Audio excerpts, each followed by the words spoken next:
सावधान। ओम नमः सिद्धेभ्या, ओम नमः सिद्धेभ्या, ओम नमः सिद्धि। मंगलमय मंगले करन वीतराग विज्ञान, नमो तार जाते वे अरिहंतादि महान। करे मंगल करे उमा, ग्रंथ करन के काज, जाते मिले समाज सब, पावे निज पद राज। इस भव तरु का मूल, जानौ मिथ्या भाव, ताको कर निर्मूल अब, करिए मोक्ष।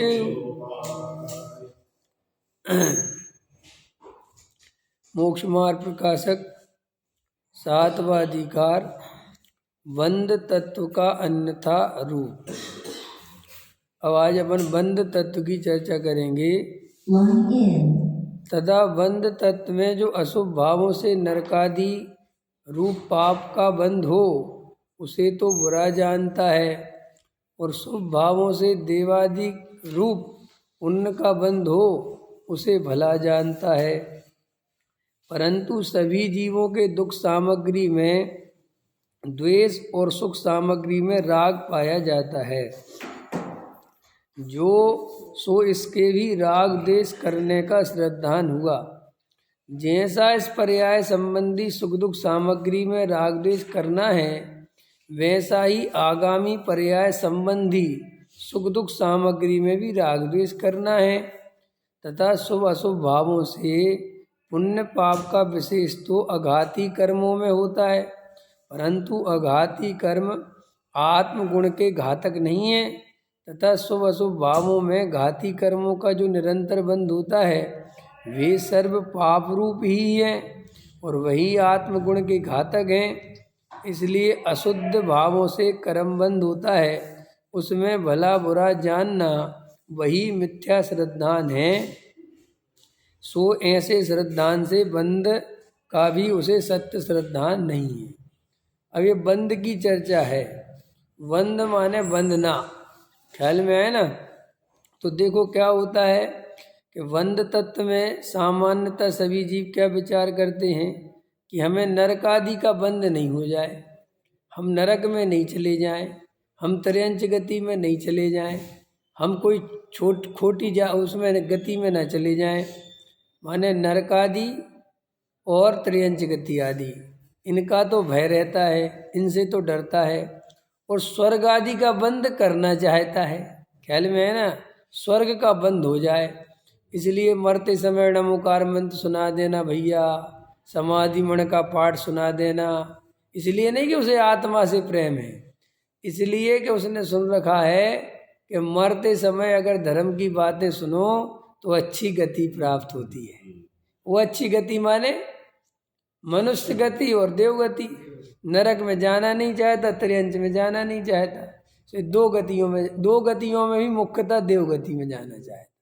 और मनुष्य से मनुष्य होना थोड़ा दुर्लभ है, ख्याल में है ना। तो टोडामल जी साहब समझाते हैं कि इसीलिए पाप बंध को बुरा जानता है।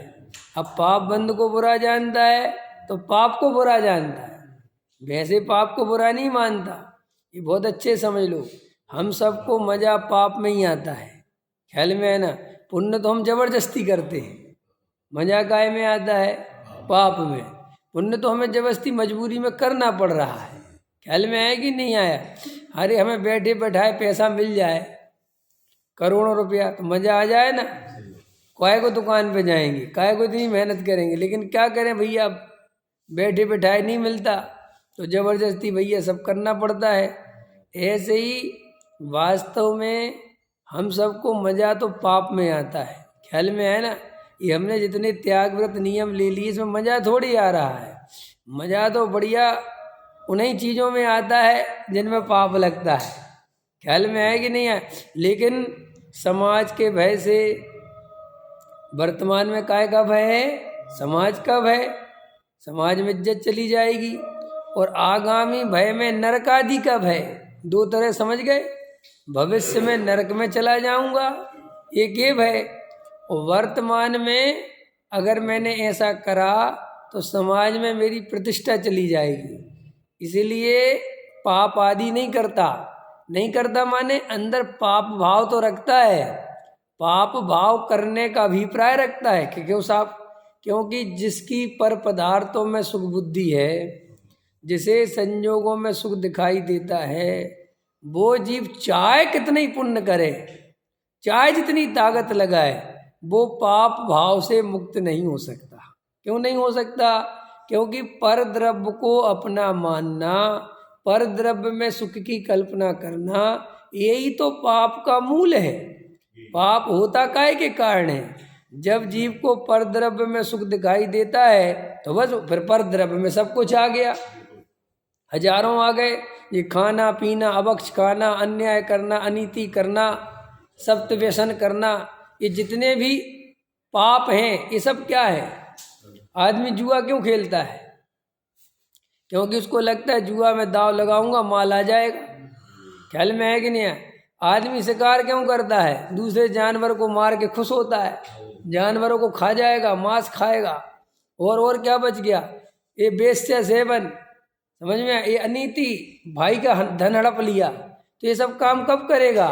जब पर द्रव्य में एकांत सुख बुद्धि होगी, माने जरा सा भी विचार नहीं होगा तो ये सब काम होगा। इसीलिए श्री गुरु कहते हैं कि ये जीव पाप भी वास्तव में छोड़ता नहीं है, छोड़ा हुआ दिखाई देता है। इसलिए जो लोग जरा से बाहर के व्रतशील संयम आदि पालते हैं, जरा सी ये बाहर में सज्जनता ओढ़ लेते हैं, वे अपने को भ्रम से बहुत बड़ा मानते हैं और अन्य जीवों को पापी मानते हैं, लेकिन अपने अंदर छुपी हुई वासना को नहीं पहचानते। तो दो कारण समझाए मैंने कि एक तो वर्तमान में समाज का भय, जिसके कारण हम खोटे कार्य नहीं करते, और दूसरा आगामी भविष्य में नरक आदि का भय कि नरक चले जाएंगे।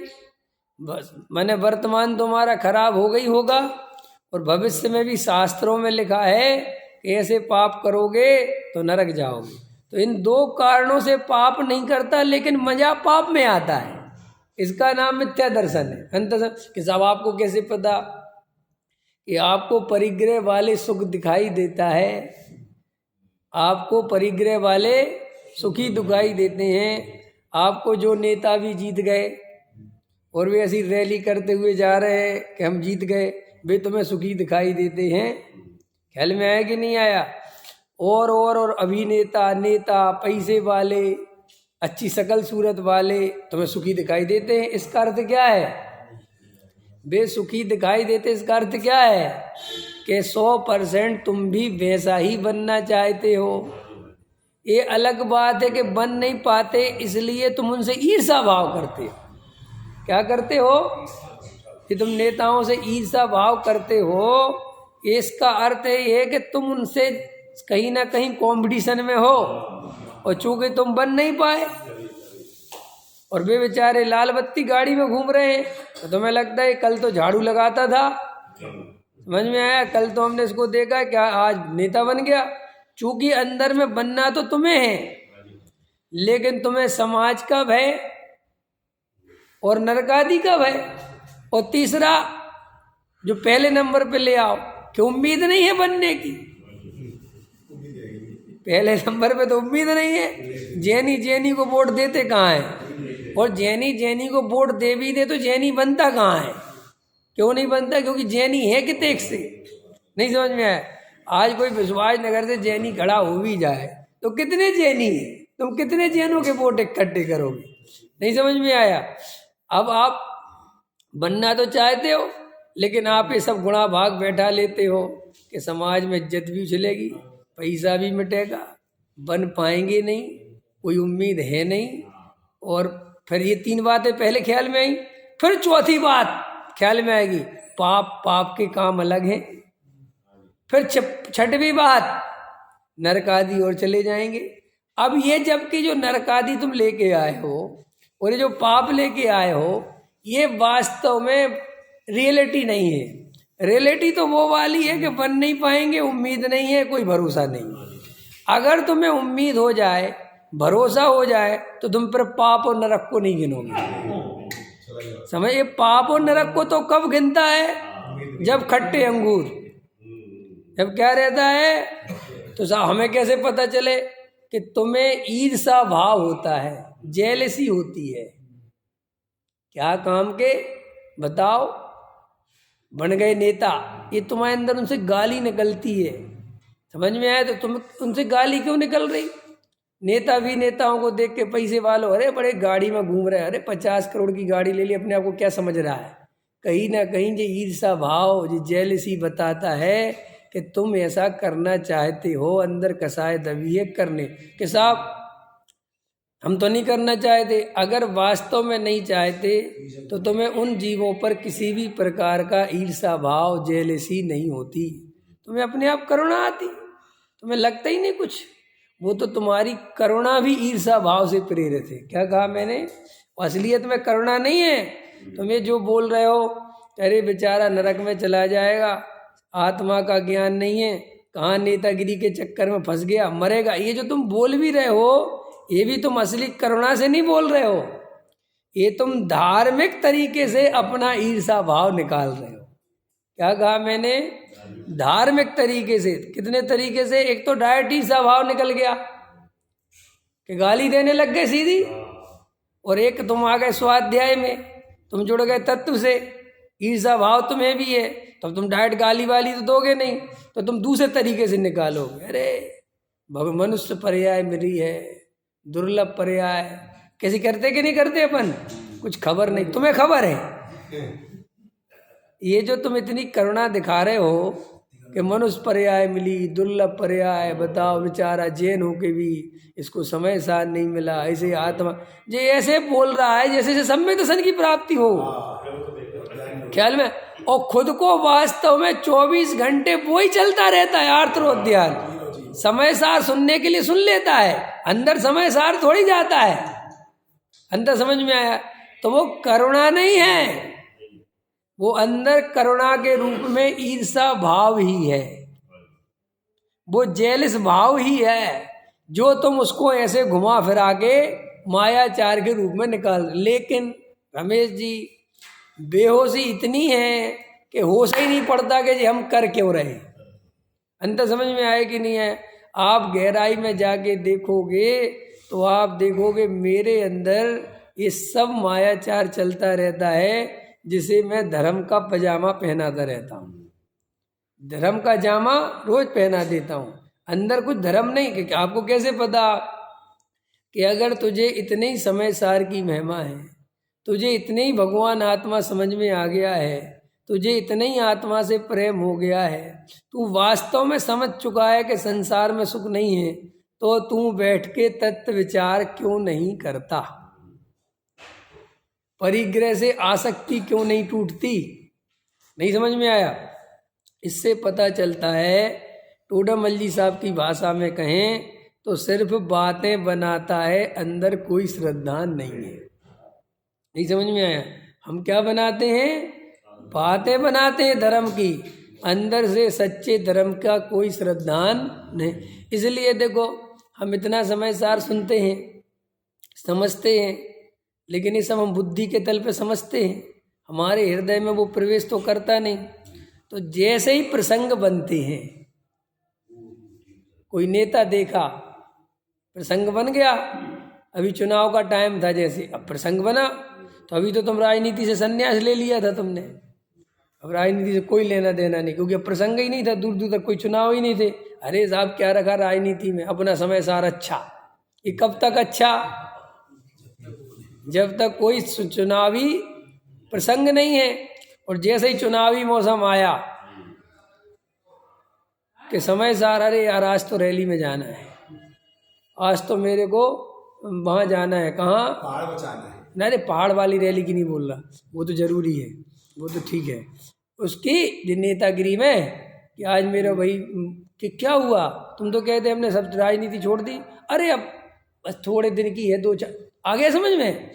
वो अंतरंग से बुझती नहीं है, वो चीज निकलती नहीं है, वो अंदर तो लो जलती रहती है, बस वो प्रसंग बनना चाहिए। जैसे ही हवा मिली, जैसे ही माहौल बना, तुरंत राजनीतिक हो गए। नहीं नहीं, आम आदमी पार्टी जीतना चाहिए, वे जीतना चाहिए, इसको हारना चाहिए। क्या हुआ, क्यों हुआ गए राजनीतिक? अब समझदार भूल गए, अब चुनाव खत्म हो गया और अब मैं बात करूं, अरे छोड़ो राजनीति में रखा क्या है जी, कर लिया पहले सब उठ उठक बैठक सब लगा ली, और या तो अपने मन का नेता नहीं बना तो राजनीति में रखा क्या है। मैंने कहा चलो तुम सपोर्टर थे बीजेपी के और जीत गई आम आदमी, या कांग्रेस और तुम सपोर्टर थे आम आदमी के, जीत गई बीजेपी, और फिर हमने तुमसे बात करी, और रमेश जी क्या हुआ चुनाव? अरे छोड़ो जी, क्या सब जनता को कुछ ज्ञान ही नहीं है। जो ये बोले ना जनता को ज्ञान नहीं है, समझ लेना इसका कैंडिडेट हार गया। ख्याल में आया कि नहीं? और अगर इसका कैंडिडेट जीत जाता तो जनता को सब ज्ञान था। ख्याल में आया ना? कुछ पता ही नहीं है, आप पकड़ में आ गए। तो अपने जीवन में ये सब क्यों हो रहा है, प्रश्न करना चाहिए। हम 20 साल हो गए हमारे जीवन को समय सार समझते हुए, मोक्ष मार्ग समझते हुए, 25 साल हो गए, 30 साल हो गए, लेकिन पंडित साहब हमारे जीवन में ये सब घांग धोखेधड़ी, ये धांधली क्यों चलती है, ये मिटती क्यों नहीं, हम वहीं के वहीं क्यों खड़े रहते हैं? इसका मात्र एक कारण है, हम कोई भी काम होश पूर्वक नहीं कर रहे। हम सारे काम परिस्थिति के अनुसार कर रहे हैं। जैसी परिस्थिति बनती है हम वैसे होते चले जाते हैं और हम उसमें होश खो देते हैं। हमें भूल जाते हैं कि हम परिस्थिति में तन्मय हो गए, और जैसे ही वो परिस्थिति में तन्मय हुआ, माने परिस्थिति और तुम एक हुए, तो तुम्हें पता ही नहीं चलता फिर क्या हुआ। और फिर वो परिस्थिति हटी, तब तुम्हारी नींद खुलती है, फिर तुम दूसरे काम में लग जाए, तब तक दूसरी परिस्थिति बन जाती है, फिर तीसरी बन जाती है। ऐसे करते करते 25 साल निकल जाते हैं जीवन के। नहीं समझ में आया? देखो, मैं अभी 2-3 दिन से गहरा विचार कर रहा था कि ये सब पुण्य पाप धर्म, ये जो स्टेप बाय स्टेप है, इसमें एक बहुत बड़ी बाधा है। एक स्टेप ऐसा भी आता है, मनुष्य के पास रोटी भी हो गई, कपड़ा भी हो गया, मकान भी हो गया, व्यवस्था भी ठीक हो गई, सब कुछ ठीक हो गया।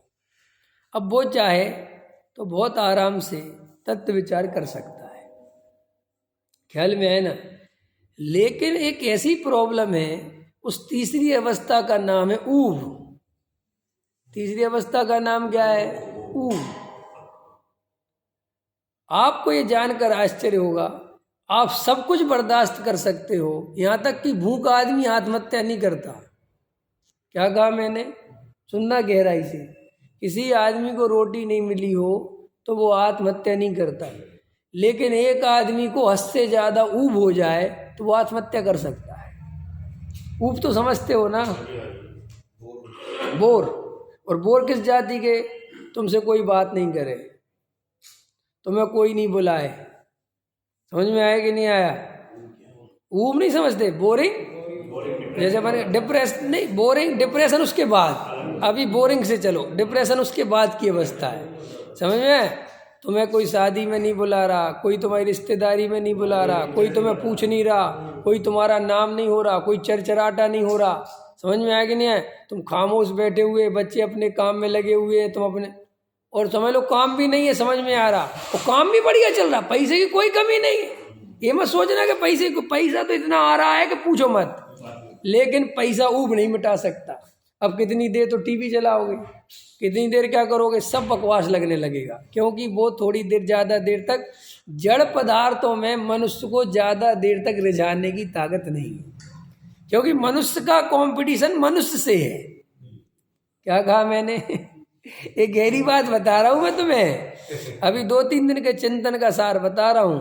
मनुष्य का कंपटीशन कैसे है? मनुष्य, उसको चींटी मच्छर मक्खिन से कुछ लेना देना नहीं है, उसको किसी से कुछ लेना देना नहीं है। वो जिस समाज में रहता है, उस समाज में, उन रिश्तेदारों में वो कंपटीशन में रेस लगाता है, और उस रेस से वो बाहर हो जाए, उससे होती है ऊब। उससे क्या पैदा होती है? ऊब। तो मैं कई लोगों को ऐसा तक अनुभव करता हूं कि 3-4 साल हो गए और उनके घर में कुछ हुआ ही नहीं, ना कोई शादी का प्रसंग बना, ना कुछ ऐसा बना, अब ना रिश्तेदारों को बुलाने का मौका मिला। तो 5 साल में वे कहते एक काम करो, बड़े लेवल पे एनिवर्सरी मना लो, पैसा बहुत है, बड़े लेवल पे बच्चे का जन्मदिन मना लो। ठीक है को कि मिलेंगे तो लोग, कुछ तो होगा हलचल, समझ में आएगा, कुछ तो उठापटक होगी, भले लड़ाई झगड़े हो, अरे हो जान दो, थोड़ा लड़ाई झगड़ा सही। माने मनुष्य लड़ाई झगड़ा करके भी राजी है, लेकिन शांत होकर बैठने को राजी नहीं है। तुम हिंदुस्तान पाकिस्तान का युद्ध छेड़ दो, चलेगा, कुछ तो समाचार बनाओ, कुछ तो ब्रेकिंग न्यूज बनाओ। अगर सही बात बताओ, आप लोग कहते हैं कि ये न्यूज वाले मार डालेंगे, लेकिन उनको मार डालने पे मजबूर किसने किया? ब्रेकिंग न्यूज में मजा तुम्हें आता है, तुम्हें बिना ब्रेकिंग न्यूज के कोई मजा नहीं आता। तुम टीवी खोलो और तुम सुनना चाहते हो आज की ब्रेकिंग न्यूज, तब तुम्हारे कान खड़े होते हैं और वो सामान्य समाचार सुनाता जाए। रमेश जी, आज के ताज़ा समाचार इस प्रकार हैं। भारत की राजधानी दिल्ली में ठंड पड़ रही है, थोड़ी थोड़ी ठंड पड़ रही है, बाकी भारत देश का माहौल ठीक है, सब राजनीतिक पार्टियां अपना अपना काम कर रही हैं, कोई किसी के आगे पीछे नहीं है, ना कोई नेता चुनाव में कंपटीशन चल रहा है, ना कोई रैली चल रही है, देश में अत्यंत शांति है। और इसी तरह से समाचार पूरे होते हैं। और ऐसे आपको रोज समाचार सुनाया जाए, कितने दिन सुनोगे? ये अखबार वाले खून खराबे से भरे होते हैं। उसने उसका मर्डर कर दिया, उसने उसके बच्चे को उठा के ले गया, उसके घर में चोरी हो गई, उसके यहाँ बलात्कार हो गया। तुमने सोचा इन खबरों से अखबार क्यों भरे पड़े होते हैं? क्या कारण है? जहाँ वो धर्म की बातें लिखते हैं उसके लिए इतना सा कॉलम देते हैं। देखा तुमने? सत्संग के लिए पूरे अखबार में इतनी सी जगह बना रखी, वहाँ सत्संग की बातें लिखी रहती हैं, वहाँ की कुसंग से पूरा अखबार भरा है। मेरा प्रश्न है आखिर क्यों? क्योंकि आम पब्लिक को वो सत्संग नहीं पढ़ना है। कहाँ कितने बलात्कार हुए, कहाँ कितनी चोरी हुई, कहाँ कितनी घटनाएं घटी, कहाँ एक्सीडेंट हुए, कहाँ आदमी मरे, उसमें मजा आता है। अब सोचो बात, हम कैसे मनुष्य हैं, हमें ये पढ़ने में मजा आता है। मंदिर में शांति समय सार की चर्चा चल रही है, आत्मा की चर्चा चल रही है, इसको हम उतने ध्यान से नहीं पढ़ेंगे, लेकिन बराबर में लिखा है कि वहाँ पे 4 आदमी मर गए, एक्सीडेंट हुआ हाईवे पे, और शराब पी के चला रहे थे। और गहराई से पढ़ोगे, कौन चला रहे थे, कहाँ के थे, क्यों चला रहे थे, शराब पी के चला थे, मरेंगे ही, देख लो। समझ में आया कि नहीं है? क्यों आखिर तुम्हें इन बातों में मजा आता है? क्योंकि हमारे अंदर अत्यंत हिंसा, अत्यंत झूठ, अत्यंत चोरी, अत्यंत काम वासना, अत्यंत परिग्रह के प्रति आसक्ति, ये सब छुपे हुए हैं। अंतर समझ में आया कि नहीं आया? तो ये सब घटनाएं पढ़ के मजा आता है मनुष्य को। हमने बताया आपको ऊब सबसे बड़ी प्रॉब्लम है। ऊब क्या है भाई साहब? अमेरिका में स्टडी चलती है, और अब तो हालांकि वो स्टडी बंद भी हो गई। इसलिए बंद हो गई कि स्टडी में सब समझ में आ गया कि सब क्यों हो रहा है। अमेरिका सबसे विकसित देशों में से एक देश है, और अमेरिका की सबसे बड़ी समस्या है, सबसे ज़्यादा अगर कोई देश आत्महत्या करता है तो वो अमेरिका के लोग हैं। सबसे ज़्यादा आत्महत्या करने वाले लोग अमेरिका में। अब वहाँ के जो बड़े बड़े मनोवैज्ञानिक थे, उनसे सरकार ने कहा कि हमारे देश में रोटी कपड़ा मकान पर्याप्त है, इतनी सुख सुविधाएं हैं, ये हमारे यहाँ के आदमी आत्महत्या क्यों करते हैं? मतलब यहाँ तक कि ये घटनाएं तक मिलेंगी आपको।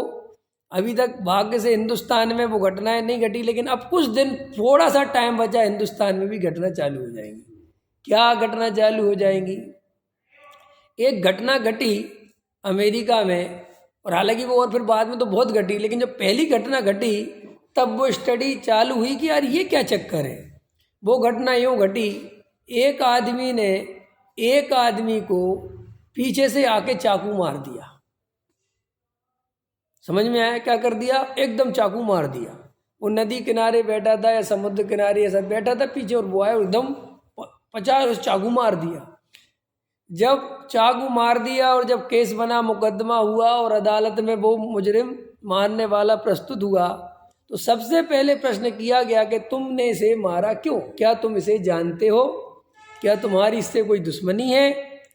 उसने बड़े सहज भाव से जवाब दिया, ना तो मैं इसे जानता हूँ, ना मेरी इससे कोई दुश्मनी है, और ना मैंने इसे आज तक देखा है, और ना इससे दूर दूर तक मेरा कोई सब। तो भाई जज भी बहुत सस्पेंस कि जब तुम इसे जानते नहीं, तुम्हारा कोई संबंध नहीं, दूर तक कोई, तो इसे तुमने चाकू क्यों मारा?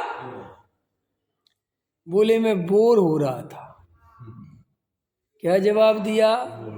मैं इतना ऊब से भर गया था, इतना ऊब से भर गया था कि मुझे ऐसा लग रहा था कि कुछ तो घटना घटे, कुछ तो हो, तो मैंने इसे चाकू मार दिया और मुझे कोई अफसोस नहीं। और अब मुझे थोड़ा अच्छा लग रहा है कि मैं वकीलों के सामने, जज के सामने, कोर्ट वोट में आया हूँ, अब मुझे सजा वजा होगी, कुछ तो मेरे जीवन में नया हो रहा है।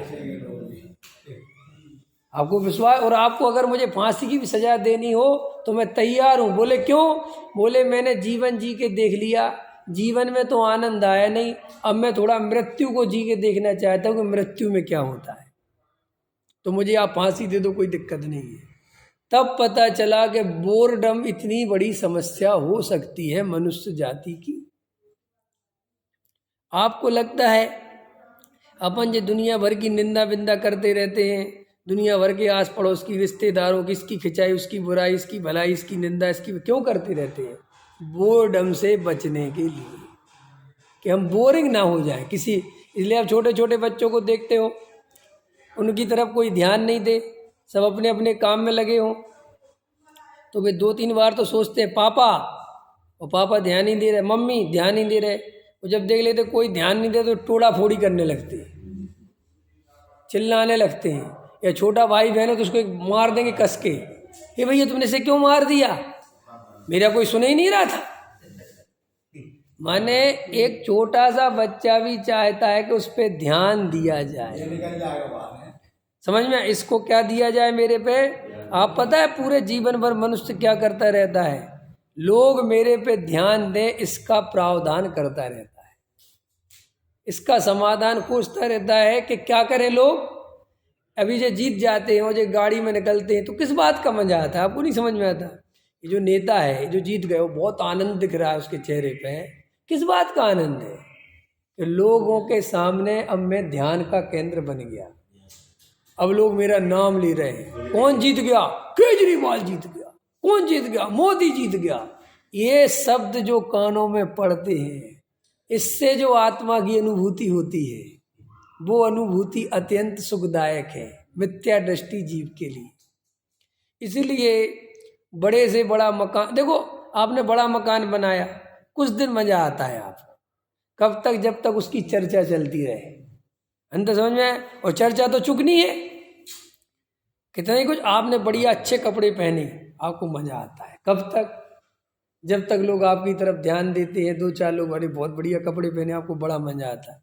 लेकिन आपने 2-4 बार पहन लिए, अब 1-2 बार तो बोलेंगे लोग, बार बार तो बोलेंगे नहीं, तो बार बार नहीं बोलेंगे तो क्या होगा?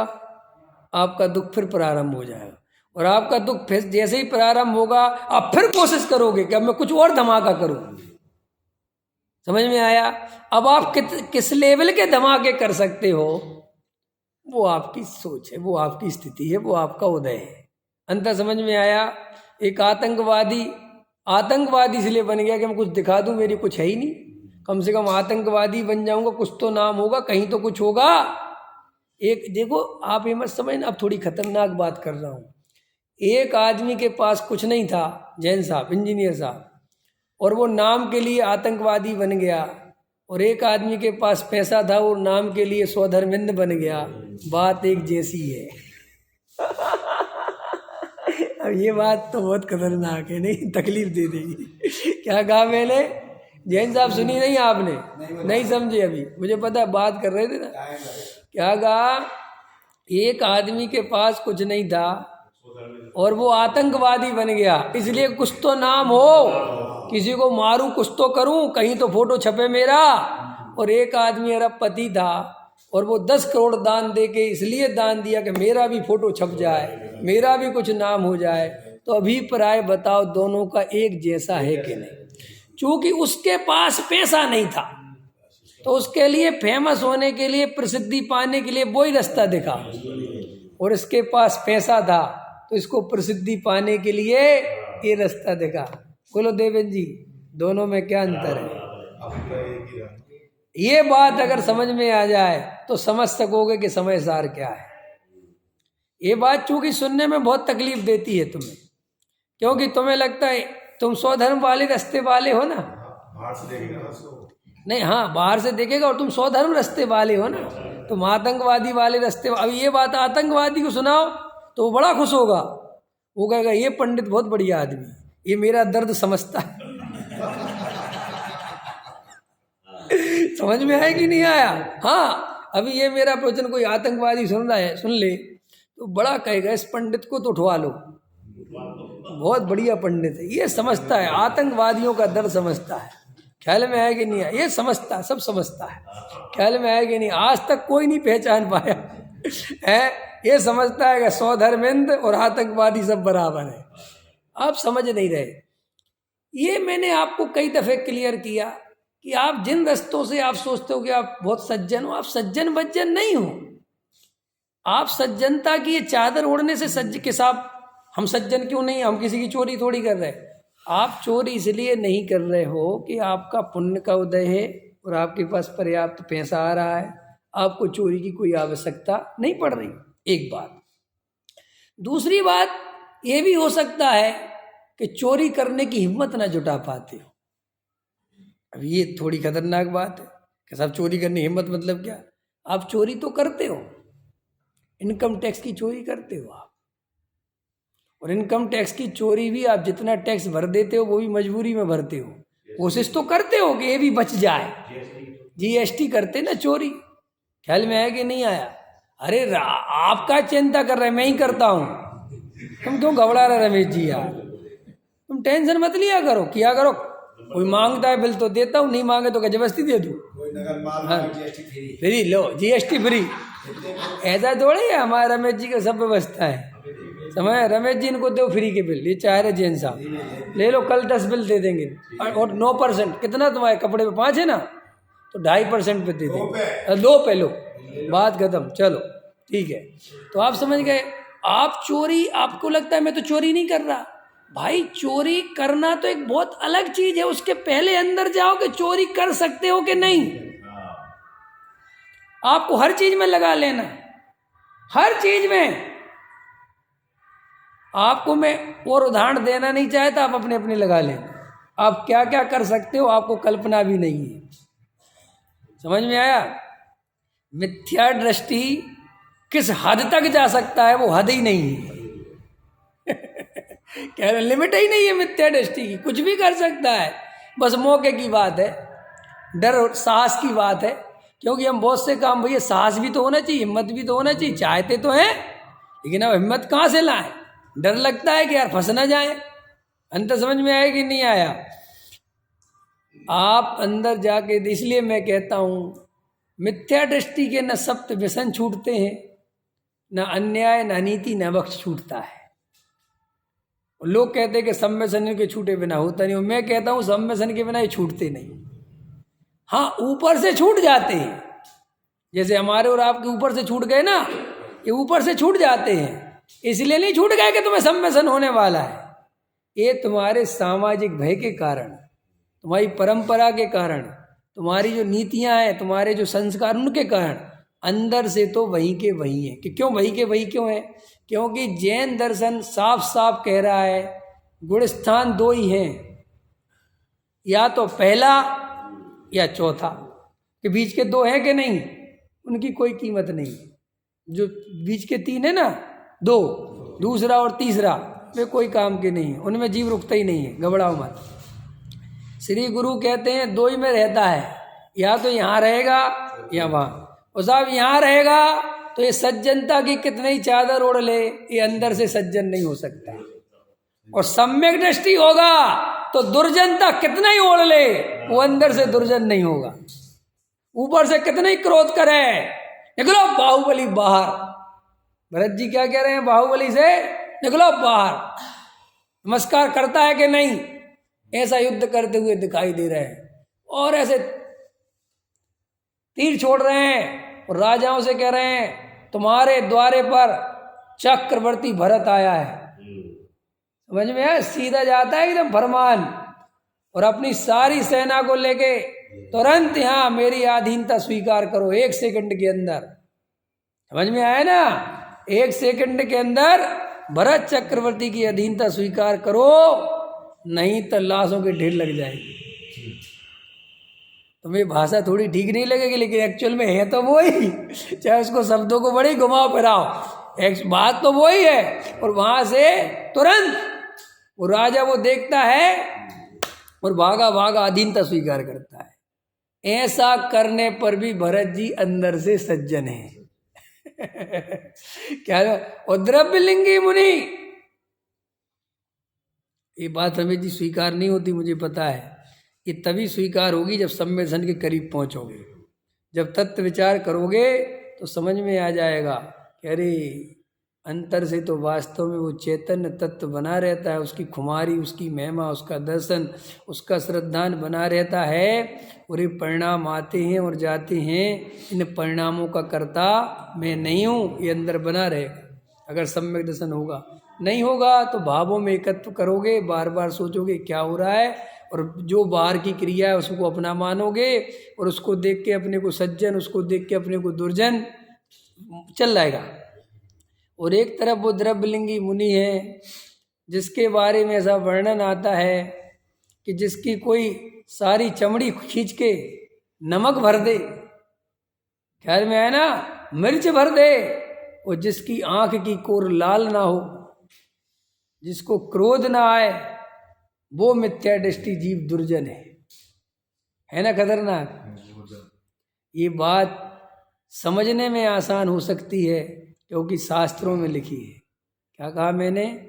ये बात समझने में आसान हो सकती है क्योंकि शास्त्रों में लिखी है, लेकिन इस बात का श्रद्धान होना बहुत कठिन है। आपको बुद्धि के लेवल पर बहुत सारी बातें स्वीकार होती चली जाती है। देखो अभी कराऊं 2-4 बातें। भगवान आत्मा शुद्ध है, राग द्वेष को छूता नहीं, राग द्वेष को करता नहीं, व्यापार करने वाला तुम नहीं, कमाने वाले तुम नहीं, दुकान चलाने वाले तुम नहीं, तुम तो केवल जानने देखने वाले तत्व हो, खाने वाले तुम नहीं, भोगने वाले तुम नहीं, शरीर तुम नहीं। ये सब बातें बुद्धि के तल पर सबको स्वीकार हैं कि नहीं, और सबको समझ में आती हैं कि नहीं? फिर हम मिथ्या दृष्टि क्यों बने रहते हैं? जब हमें समझ में आती हैं ये बात है कि मैं शरीर नहीं हूँ, मैं आत्मा हूँ, मैं राग द्वेष करने वाला नहीं, मैं जानने देखने वाला हूँ, ये बातें हमें समझ में आती हैं। और 1 दफ़े नहीं 20 दफ़े समझ में आ गई, 20 दफ़े नहीं 1000 दफ़े समझ में आ गई, और समझ में नहीं आ गई याद भी हो गई। रात में सोते हुए उठा के पूछूंगा कि राग द्वेष का कर्ता कौन है, तो कहोगे मैं नहीं हूँ। ऐसा होने पर भी मिथ्या दर्शन क्यों है? क्योंकि समझ में तो आ गई लेकिन अनुभव में नहीं आती, और समझ में आई हुई बात तब तक नहीं समझी जब तक वो अनुभव में ना आ जाए। अंतर सब इसका उदाहरण दे दूं। मिर्ची कैसी होती है? तीखी। ये बुद्धि से समझे थे कि अनुभव से समझे थे? खाई है। तो देखो बुद्धि से जब तक समझे थे तब तक कितने ही समझो, मिर्ची का वो स्वाद नहीं समझ सकते जो खाने पर आता है। पकड़ है ना पक्की बात। एक माँ अपने छोटे से बच्चे को समझाती है कि मिर्ची है। क्या समझाते? अपन छोटे बच्चे होते हैं, क्या है ये मिर्ची ये नहीं खाना, ये बहुत तीखी होती है, चरपरी होती है, जीभ जल जाएगी। बच्चा नहीं समझता, ख्याल में है ना। थोड़ा बड़ा हो और 2 साल का हो गया, वो 2.5-3 का हो गया, ठीक है मिर्ची है, नहीं समझ आया, नहीं खाएंगे, ऐसा बोलता रहता है। लेकिन वो समझता तब भी नहीं है कि है क्या। और फिर वो एक दिन अपने पापा को देखता है कि पापा मिर्ची खा रहे हैं, जैसे पापा को देखता है, छोटा बच्चा है, जैसे मेरा बेटा अब तो थोड़ा बड़ा हो रहा है। पहले वो नकल करता था कि पापा खा रहे मिर्ची तो मुझे भी दो मम्मी, ख्याल में है ना, कि ले ले ले, कि मत खा तू छोटा है, अरे नहीं ले। और जैसे ही रखी और जो चरपरी लगी और जो जवान जली, पानी दे दो। ख्याल में है कि नहीं है कि अब मांगेगा कि ना पापा ही को दो। अंदर समझ में आया कि नहीं आया, पकड़ में आया ना। और फिर तुम पे हो सकता है गुस्सा भी करे कि तुम्हें तो पता था कि भैया पता था, तुझे समझा तो रहे थे। समझ में आया कि नहीं आया। बिल्कुल ऐसे ही हमारे जीवन की स्थिति है। हमें समय सार से भले ही समझते रहते हैं कि आत्मा राग आदि से भिन्न है, आत्मा इसका करता नहीं है, आत्मा उसका करता नहीं है, लेकिन अंदर में अनुभव में यही चलता है कि मेरे करने से ही होता है, बिना करे कोई काम कैसे हो जाएगा। बिना करे हो जाएगा। अरे भाई दुकान चलानी पड़ेगी, शरीर का ध्यान रखना पड़ेगा, रोटी खानी पड़ेगी, सब करना पड़ेगा है, मायाचार करना ही पड़ता है, सबको लेके समझ के चलना पड़ता है। जी मेरे करने से हो जाएगा, मेरे करे बिना हो जाएगा। अंत में क्यों ऐसा क्यों हो रहा है मुकेश जी? इसलिए हो रहा है कि सुनने से कुछ नहीं होता, समझने से कुछ नहीं होता। अनुभव तो तेरा वही का वही है, और जो अनुभव है वही श्रद्धान है। कई लोग कहते हैं शास्त्रों में लिखा है जी अनुभव के बिना श्रद्धान हो जाता है। सम्यक दर्शन के लिए आत्मानुभव की कोई जरूरत नहीं है। शास्त्रों में क्या लिखा उससे तो मुझे कोई मतलब ही नहीं है। और अगर किसी शास्त्र में ऐसा लिखा है कि बिना अनुभव के श्रद्धान होता है तो मैं उस शास्त्र को शास्त्र नहीं मानता, क्योंकि वो मेरे तर्क के सामने वो शास्त्र हार जाता है। और जो शास्त्र मेरे तर्क से हार जाए वो शास्त्र ही दो कौड़ी का है।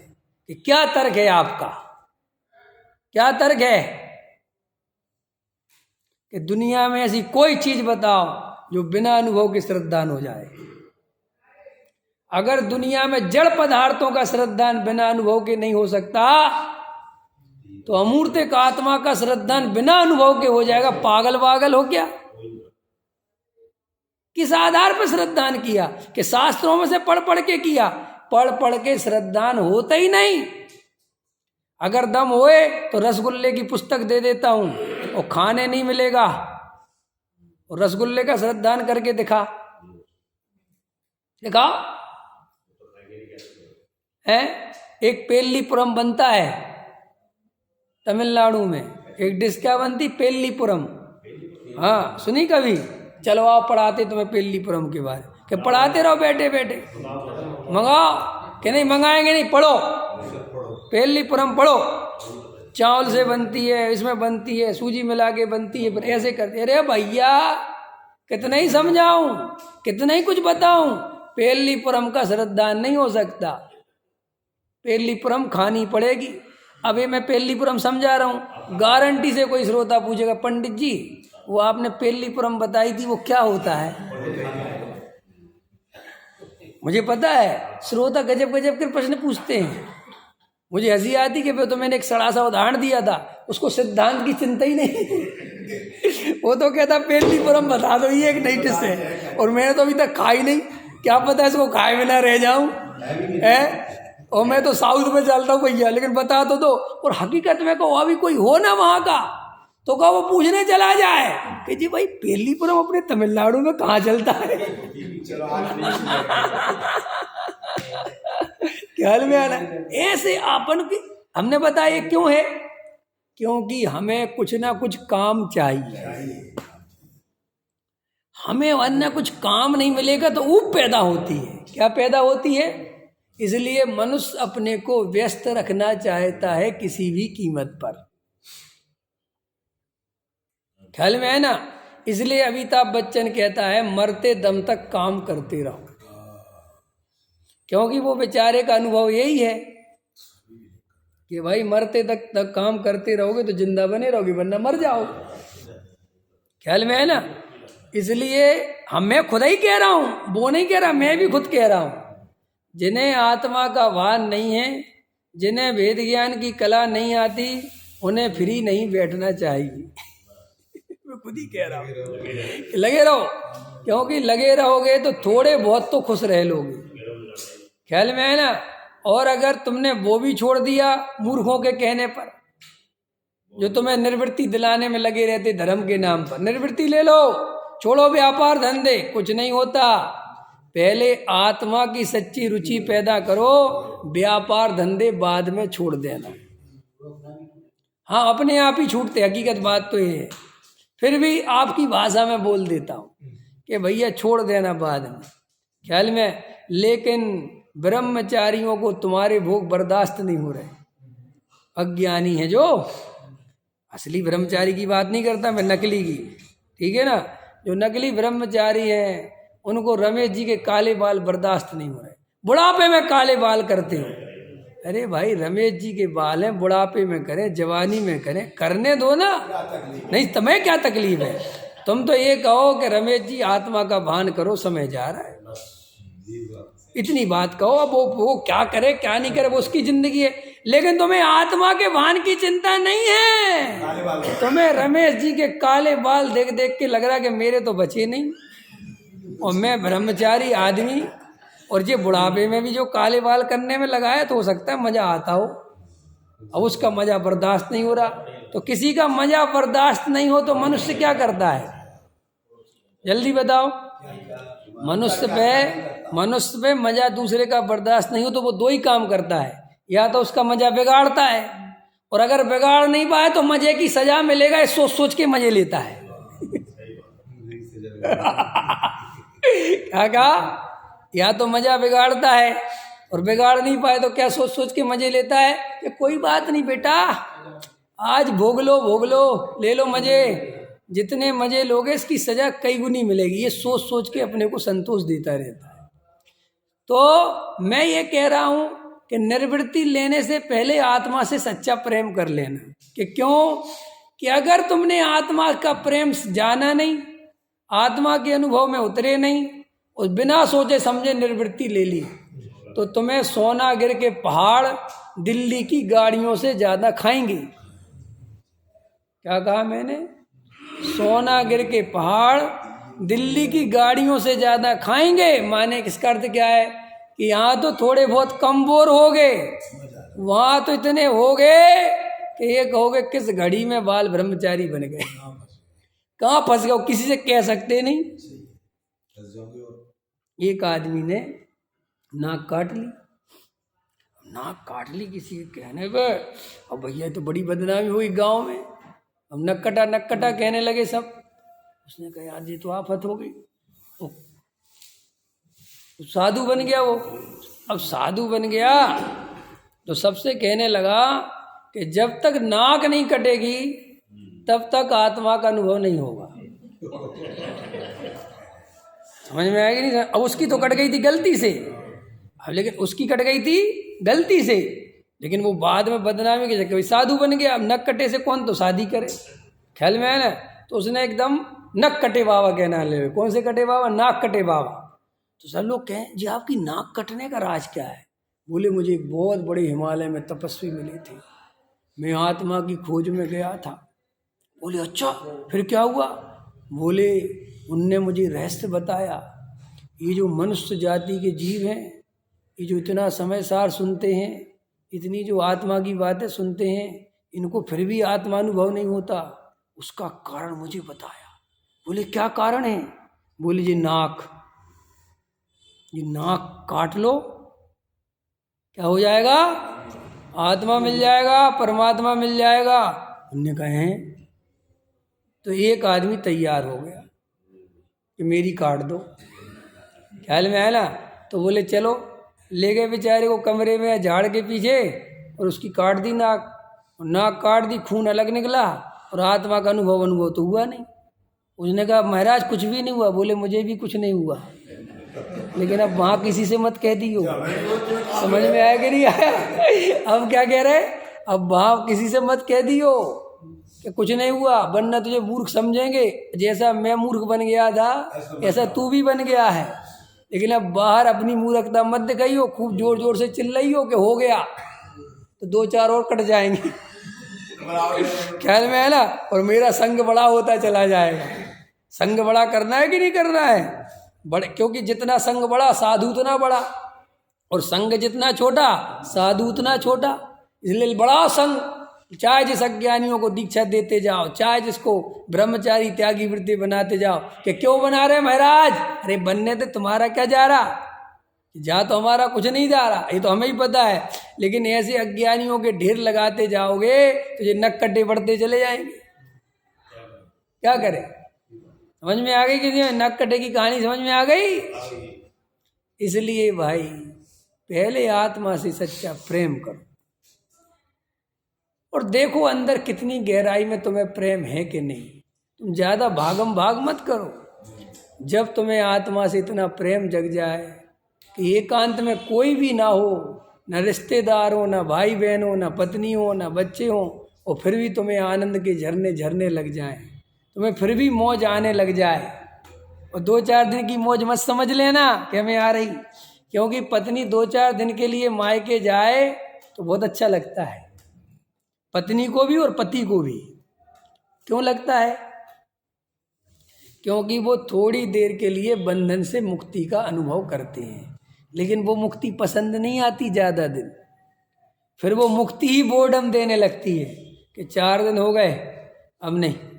फिर वो अकेला, अरे कुछ भी कहो, क्यों तुम तो बड़े खुश हो रहे थे कि पत्नी चली गई, बड़े खुशी में थे, नहीं समझ में आया कि बस अब खुशी खत्म, अब वापस बुलाओ, क्योंकि अब ऊब आ गई। ऊब समझ गए? ऊब क्या होती है? कोई पर्टिकुलर परिस्थिति एक जैसी बनी रहे तो ऊब आती है। इसलिए मनुष्य क्या करता रहता है, जैसे अभी तुम्हारे घर में कौन सा कलर है? वाइट मान के चलो, तो अब दूसरा कराने की सोचते हो, क्यों? अब दूसरा कराओ, ये तो पिछली बार कराया। ख्याल में आया कि नहीं आया? ऊब हो गई। कपड़े तुम बदलना चाहते हो, अरे यार अरविंद जी, पत्नी से कहा ये शर्ट हटाओ, शर्ट तो बढ़िया है, कोई फट गई नहीं, कोई कमी नहीं, तो फिर क्यों? अरे पहन पहन के थक गया, ऊब हो गया, ऊब गया। अंतर समझ आए? और वो ऊब जितनी जहरीली है उससे ज्यादा जहरीली फटी हुई शर्ट नहीं है। आदमी के अंदर फटी हुई शर्ट पहनने में आनंद आ सकता है, लेकिन ऊब आ जाए तो 1 लाख का सूट भी दुख देने लग जाए। ऊब इतनी खतरनाक चीज है, मैं इस पर बोलना चाहता था। इसलिए मैंने अभी 2-3 दिन में अनुभव किया कि जब मनुष्य इन सब चीजों से गुजरता है और वो आत्मा के करीब पहुंचने को होता है, जहां उसको आत्मा मिलने ही वाला है, उसके पहले घेरा डालती है ऊब। उसके पहले क्या घेरा डालती है? माने समझ लो 3 पहाड़ हैं, समझना इंजीनियर साहब, 3 पहाड़ हैं। एक पहाड़ तो है बाहर का, ठीक है, वो पहाड़ तो समझ गए ना, घर गृहस्थी मकान दुकान ये वो, एक पहाड़ तो वो है। उस पहाड़ को तुमने जैसे तैसे समझ लो पार कर लिया, वहां से उपयोग हटा लिया। दूसरा पहाड़, दूसरा कौन सा है? दूसरा पहाड़ है मन में चलने वाली अनेक प्रकार की भावों की प्रवृत्तियां, या समझ लो शरीर, इनसे भी उपयोग हटा लिया, और वहाँ पे जो अंदर मोह राग द्वेष के परिणाम है, संकल्प विकल्प है, समझ लो उनसे भी सोच लिया कि ये भी मेरा स्वरूप नहीं है। अब आपको जो चौथी चीज घेरती है कि ये भी सब समझ में आ गया, सब ठीक हो गया, लेकिन अब करें क्या? चौथी चीज क्या घेरती है कि सब ठीक हो गया, लेकिन अब बैठे बैठे करें क्या? राग द्वेष नहीं हो रहा, कि नहीं हो रहा है तो भी क्या करें? कौन सी चीज घेरती है? ऊब। वो एकांत में क्या घेरती है कि जैसे आपने 15 मिनट ध्यान कर लिया, 7 मिनट ध्यान कर लिया, तो आप जो बेचैनी सताने लगती है, जो भागने का मन करता है, कुछ करो, किसी को फोन मिलाओ, किसी के यहाँ चलो, या व्यापार में चले जाओ, कहीं चले जाओ, क्योंकि अब आप इससे ज्यादा बोरिंग बर्दाश्त नहीं कर सकते। ऊब इसलिए, वो ऊब जब आपको तकलीफ देती है और वो इस मात्रा में देती है कि आपको ऐसा लगता है कि कुछ करूं, बेचैनी होती है। इसलिए बहुत सारे लोग निर्वृत्ति भी ले लेते हैं, त्यागी वृत्ति भी बन जाते हैं, लेकिन वे शांति से बैठ नहीं पाते, क्योंकि वो उनको शांति से बैठते ऊब घेरती है। क्या घेरती है? इसलिए वो सोचते हैं कुछ करो, इसलिए वो क्या सोचते हैं? कुछ करो, बड़ा विधान रचाओ, कम से कम लोग आएंगे बड़े विधान में, बड़ा जलसा होगा, लोग आएंगे जाएंगे मिलेंगे तो कुछ रौनक बनेगी और हमारी ऊब खत्म होगी। अंत समय इसलिए ये व्यर्थ के विधान बहुत होते रहते, व्यर्थ के मंदिर तोड़ तोड़ के बनाते रहते। समाज वाले इसलिए मंदिर तोड़ रहे, तो उनसे पूछा कि मंदिर क्यों तोड़ रहे, कि हमारे दुनिया भर के मंदिर टूट रहे हैं, बन रहे हैं, हमारे यहाँ कुछ उठापटक हो ही नहीं रही। कि तुम्हारे यहाँ इसलिए नहीं हो रही, तुम्हारा मंदिर बढ़िया है, तुम्हें कोई जरूरत नहीं है, कि जरूरत नहीं है तो भी अब होना चाहिए। 30 साल से वही मंदिर है। ये जो मनुष्य के अंदर ऊप पैदा होती ना, वही चीज देख के।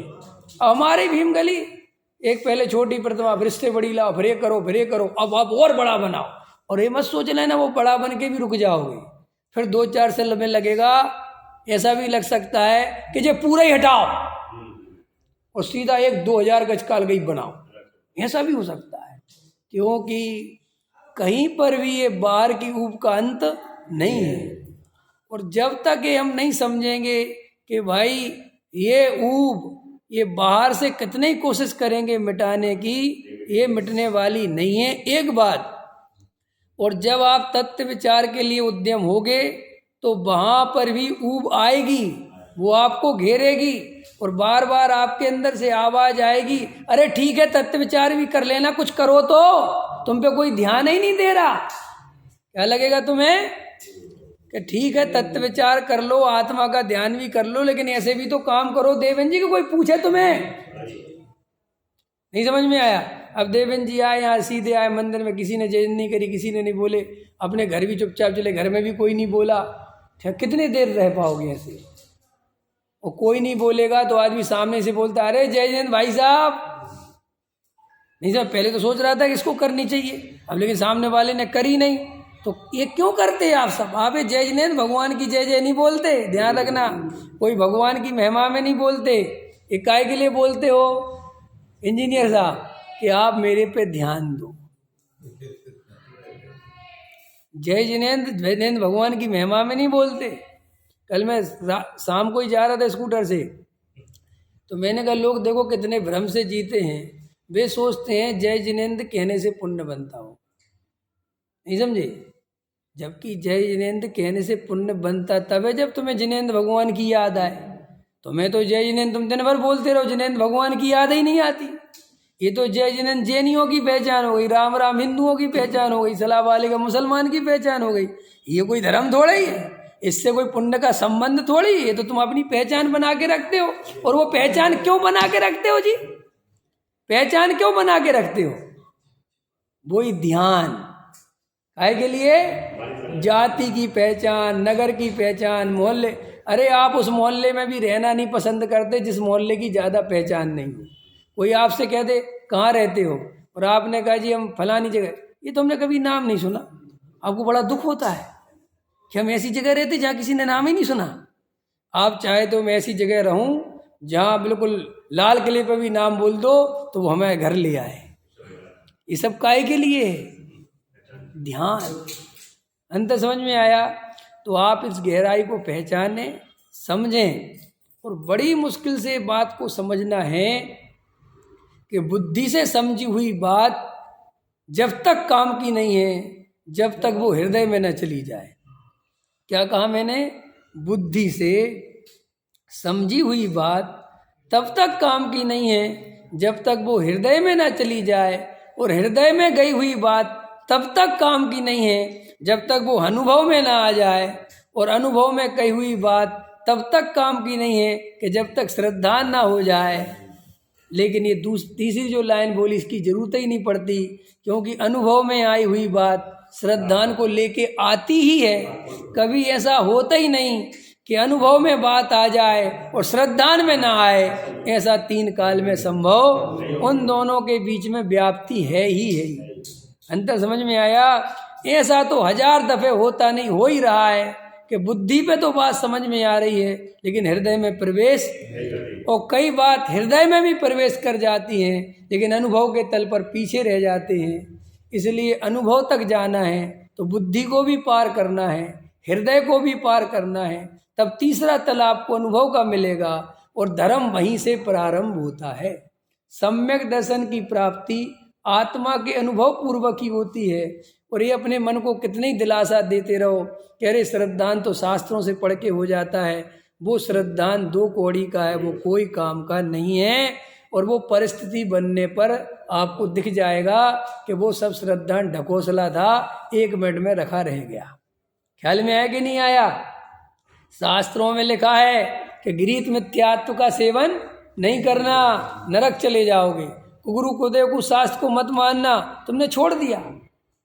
लेकिन जैसे ही कोई परिस्थिति बनी, बेटा भयंकर बीमार हो गया, मरने की स्थिति में पहुंच गया, और किसी ने कहा फलाने फकीर के पास चले जाओ, वो तावीज़ दे देगा तो बात बन जाएगी, तुम्हारा श्रद्धान तुरंत डोल जाता है। तुम कहते क्या हुआ, एक तावीज़ की तो बात है, हम कौन सा उसके दरवाजे पे कुछ वैसा करने जा रहे, और तावीज़ लेने खड़े हो जाते हो। कहाँ चला गया वो श्रद्धान? मिट गया, क्योंकि वो श्रद्धान तुम्हारा था ही नहीं, वो तुम्हारे अनुभव की बात थी नहीं, वो तो तुमने शास्त्रों से पढ़ के सीखी थी। समझ में आया? अब मैं तुमसे कहता हूँ अनुभव क्या चीज़ होती है। एक आदमी कह रहा है फलाने फकीर के पास चले जाओ, मैंने देखा है उसकी तावीज़ में कमाल है, चीनी खट्टी हो जाती है, नमक मीठा हो जाता है, और मिर्चें मीठी हो जाती है। बोलो ऐसे फकीर की मानोगे? ऐसे तावीज़ पे विश्वास करोगे? कहोगे या तो पागलपन तुम होगा या कोई जादू टोना होगा, ऐसा 3 काल में संभव।